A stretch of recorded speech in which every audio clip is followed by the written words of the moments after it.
Hello, everyone. I am Erica Kareem, your host, and I am so excited to be here.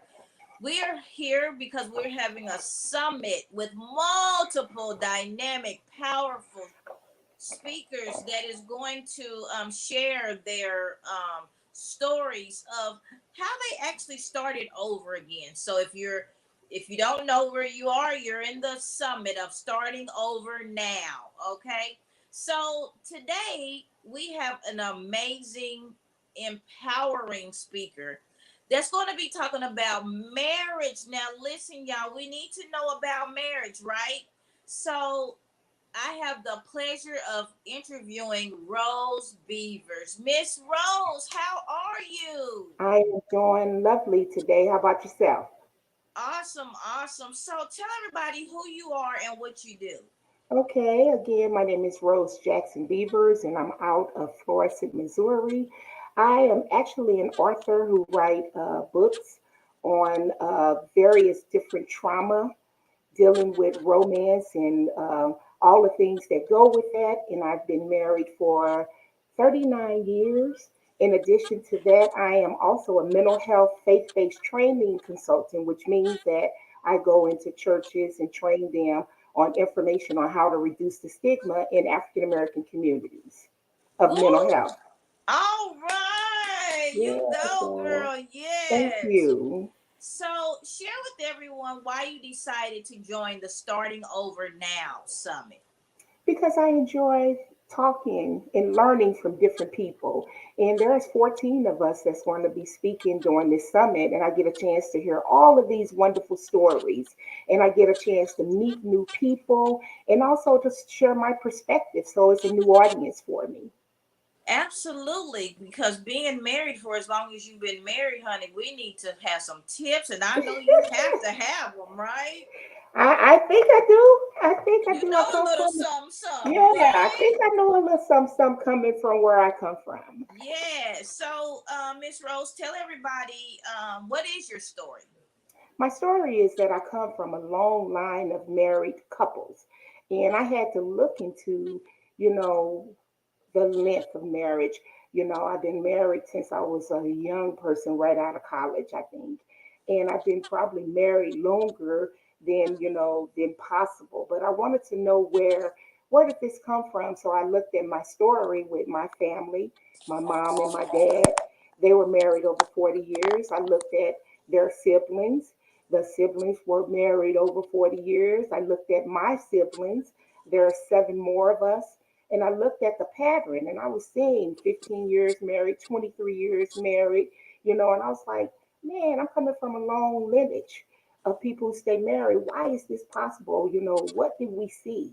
And so that's my story. And I like sharing that information with others because I realize that we're living in a different world today. And a lot of young people say, we don't find men like like you did. Mm-hmm. This is so different out here. What do you do? So that's why I provide the story to let people know that you have to look at so many things to stay married. We're looking at finances. These are the same things that can break a marriage: finances, religion, education, and just having all kind of different issues like trauma. So how do we switch that around where it's going to be more beneficial to help us stay together? That is so good. Now, I'm going to ask you, out of the 39 years, was you ever in a position where your mind was saying, forget this crap, I'm so sick of you? Or was it flying colors the whole time? Did you ever have to separate for 6 months or a year or something like that? None of that ever. But this is what I will say is that, as any married couple, you're going to have some disagreements. You're going to have some differences on how you want to finance or spend your finances. But you have to sit down and you have to talk about those things. So there's been, I know at least once or twice when I say, I'm not going to take this mess, especially around my finances. I work every day and I can do what I want to do. But then I would talk to somebody who had a long length of marriage, and they would say, "You need to go back and share you talk about what it is that you want to do, and you all have to come to an agreement. You got to negotiate. You got to communicate." And I know a lot of times people say, "Everybody always talking about communicate." That don't mean anything to me. But the truth is, it does. You know, Yes, it I does. know everybody say that all the time. But we have to realize that that really is very important in maintaining a marriage. You can't go to bed mad at each other. You got to talk about it even when you're at your angriest. Walk away from it, but come back and talk about it. Because if you go and you just let it go, it just get worse. Yes, it does. Mm-hmm. So Mm-hmm. yeah, I'm not. It's not been no perfect 100%. But what I've learned is that in marriage you have to do those things to help you with negotiation, communication, and becoming. You're not going to change who you are, but how do you deal with each other and who we are? That's so good. Absolutely. So, I was maybe 23 years old and I was sitting at a restaurant and this lady, she was like way older and she was at the restaurant and she was really upset with her husband and she said, "But I'm not going to leave him because and this stuck with me. She said, "I know the devil I have. I don't know the devil I'm going to get if she decided to leave." So she said she goes to the restaurant, calms down, and then she'll go back and they will work it out. So what do you think about that saying? I know the devil I got, I don't know the one I'll end up with. I totally understand that. It is something you don't know people out here. You can get somebody who might be worse or somebody who might be better. I'm not trying to let people feel like there's no hope out there, but it is easier to work with someone that you love. You said you love that person. And when you made that commitment, what did you say in the commitment? To death do us part, we're going to communicate, we're going to work together. So why not do that? Because you don't know what you're going to be getting, excuse me, on the other side of the coin. So if you can't make this one work, what make you think you're going to go somewhere else and make that work? Because once that person starts showing who they are, because what the romance and getting to you and getting your heart, it takes a lot of work, but it also takes a lot of work to keep the individual. So yeah, there are some things you just don't deal with. Abuse, those kind of things, domestic violence. You don't deal with those kind of things.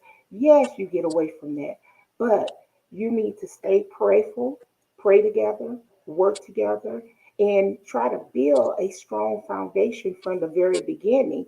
And when those problems arise, you'll be more willing to talk about them. So I do understand what the lady said.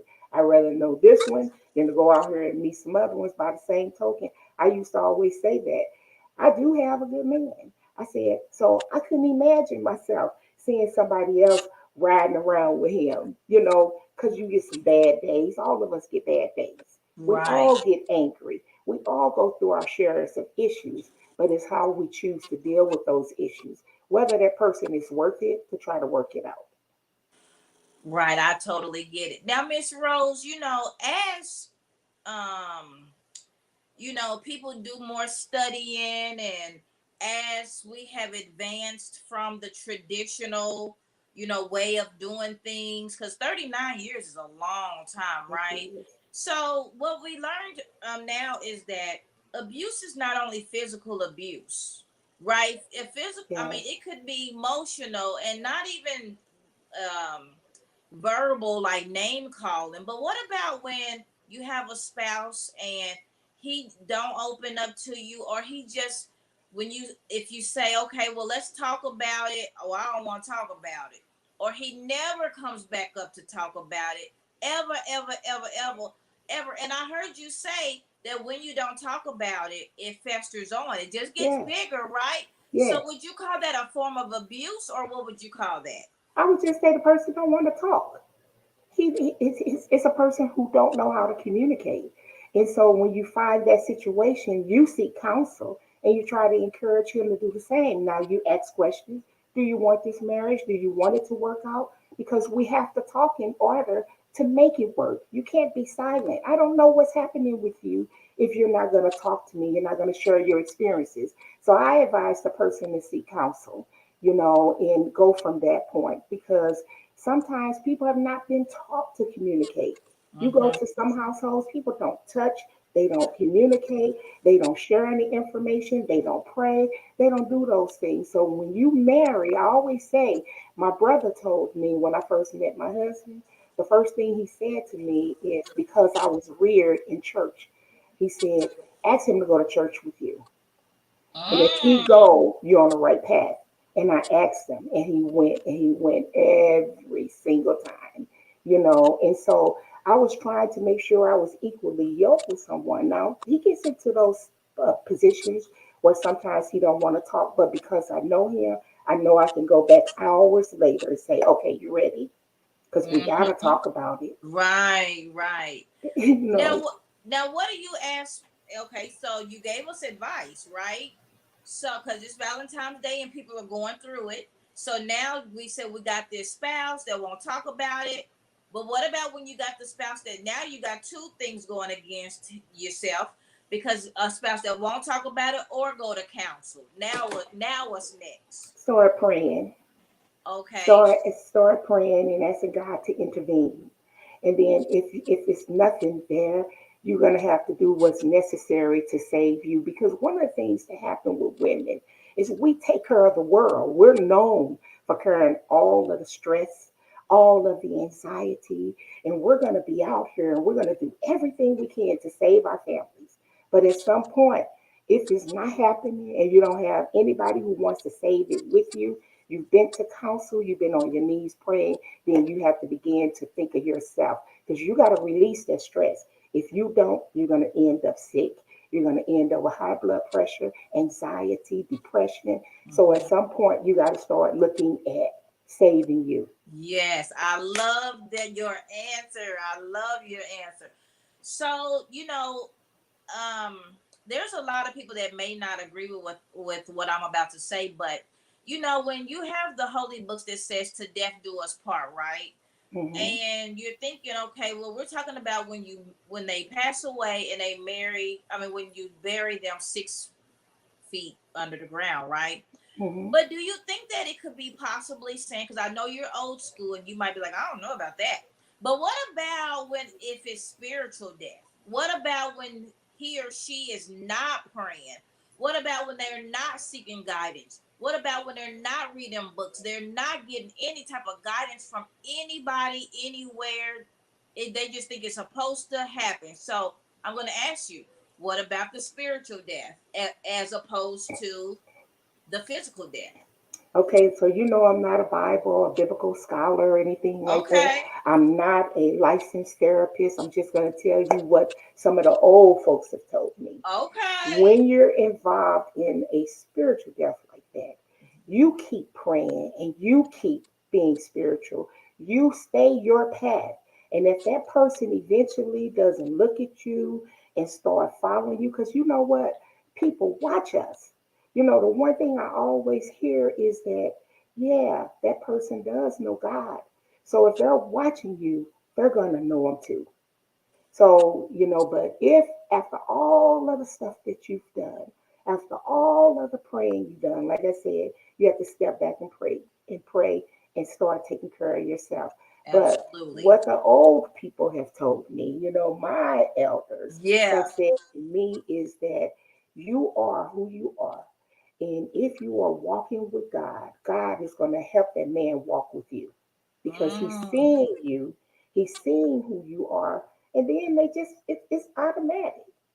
The one thing when we get into an argument, my husband and I, what he always say, he said, "Yeah, you going to church and you doing all this." And because my husband went to church for me, we've been married 39 years, and whenever I ask him to go, he goes. He went with me automatically for the first 20 years of our marriage.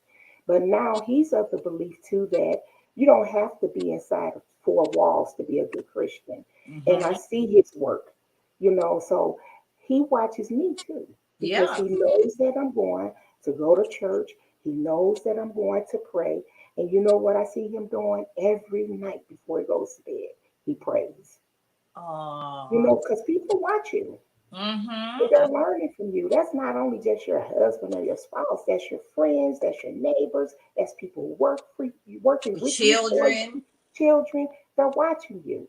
And Mm-hmm. those things that are good, normally people pick up. Yes. But I'm not saying that you have to stay somewhere where nobody's being spiritual. But I do know this. I have a daughter, and I told my daughter, I said, you pray and ask God to introduce you to the person that you're supposed to be with. Because sometimes we start off by choosing who we want. We don't ask God. I asked a girl one day, why did you pick him? She said, because he cute. That Yeah, is not enough. right. That is That not is enough. not. Did you pray about it? Did you ask God? Was that the right one? Did you ask, can I have him? What did you do? She said, nothing. He was cute. Yeah, cute ran off and then he started abusing her.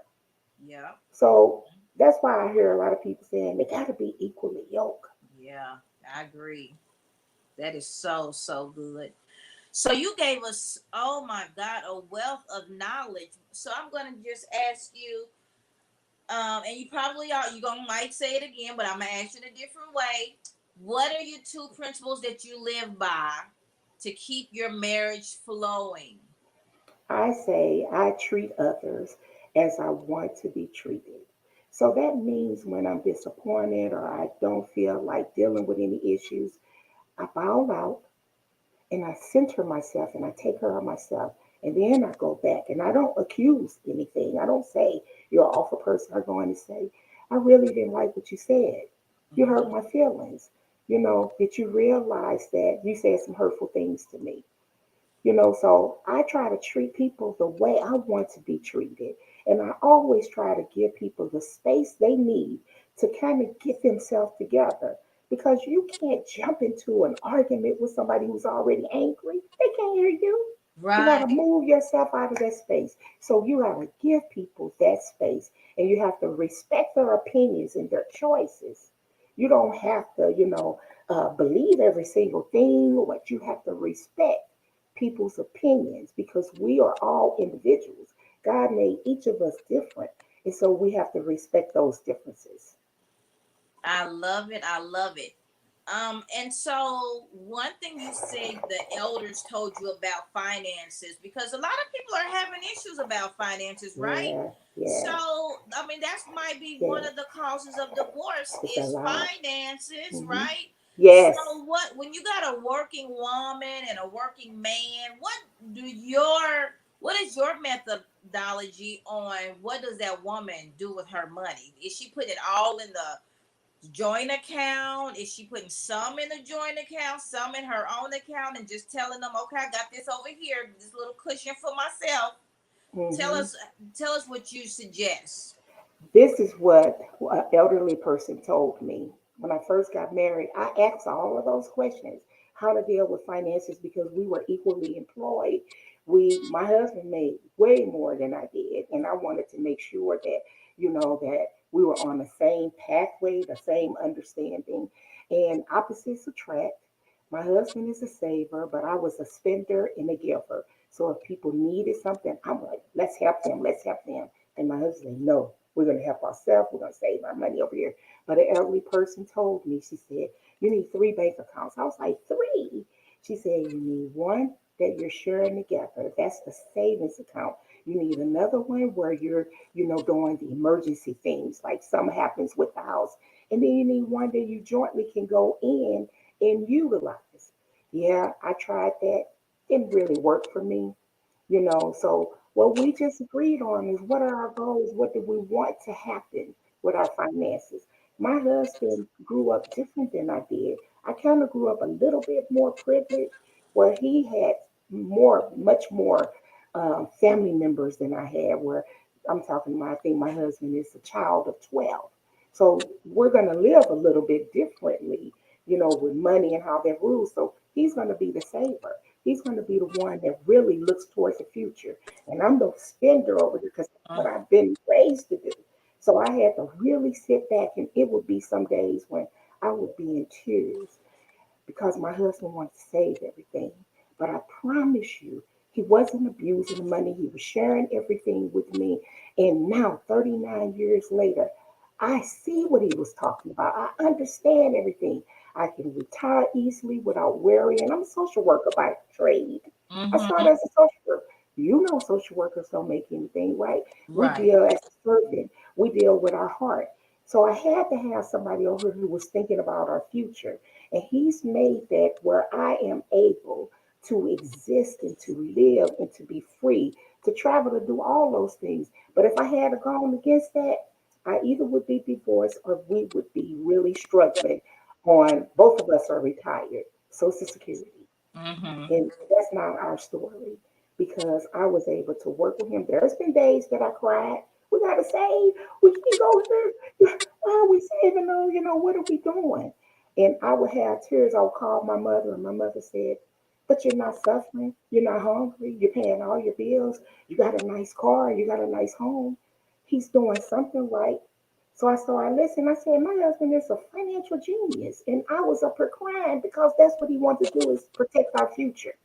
So I think Yes, that you have yes. to really talk about it. Finances is a big issue with so many people. You do have abusers, somebody spending all the money. So you got to talk about that. And if it's really hurting you, if you can't get financial counseling to talk to them and to deal with that, y'all remember this. You got to take care of yourself and take care of your health. Because one of the things that Black women did not do a lot of because we're so busy all the time taking care of the world, we didn't take care of ourselves. And what happened? We get sick, we get angry, we lose trust in people. So you got to still take care of yourself in spite of all the other things, good or bad. Absolutely. I love this. Thank you so much, Miss Rose. Thank you, thank you, thank you. So tell everybody how if they wanted to contact you, ask you a couple of questions about marriage, or if you got your book or whatever you got going on, how can they get a hold of you? They can inbox me on Facebook, follow me. It's ROS, be like boy, EAV. Just follow me. I do a lot of interviews, but I put things on Facebook. I have two Facebook pages, so they can follow me there. Just look for Rose Jackson Beavers. Also, I don't give marital counseling, but I will give information out on therapy. So on my Facebook page, you will see that. You will see that there are free counselors that you can contact to talk to about any types of situations. And I also do workshops in churches and I'll do Zoom workshops with individuals. And most of my conversation is about on taking care of yourself, mental health, because that has been the thing in African American communities. Before COVID and all of this happened to us, a lot of people just had this stigma. I'm not going to see a therapist. Yeah. I'm not crazy. Nothing's wrong with me. But in our community, we're dealing with crime. We're dealing with so much violence. We're dealing with grief from loss, from death. We have to talk to somebody, get Yeah. on our knees and pray. But we also, God advises us to not only just pray about everything, but to seek counsel. A wise man seeking counsel. Yes, a wise man seeks counsel. That's Yes, right. I yes. love it. I love it. Yes. So if they go on my Facebook page, my email address is also there for anybody who's interested in hearing more about mental health and why we should be really involved in that. Absolutely. Well, thank you so much, Miss Rose. Thank It you, was Erica. such, I mean, this interview was so amazing. You are a wealth of knowledge, and people are really, really going to have to, I mean, when you come, you all need to have paper, pen. Y'all need to write down all the tips that she's given because it is a wealth of knowledge in this one interview. And we have, like she said, 14 of them. So thank you so much. And I look forward to speaking with you soon. Okay, Miss Rose, don't hang up. Thank Okay. you. All Don't hang righty. up. All right, y'all. Thank you again. I'm Erica Kareem, your host of the Starting Over Now Summit. I love you all and stay tuned to the next interview. Talk to you soon. Bye bye.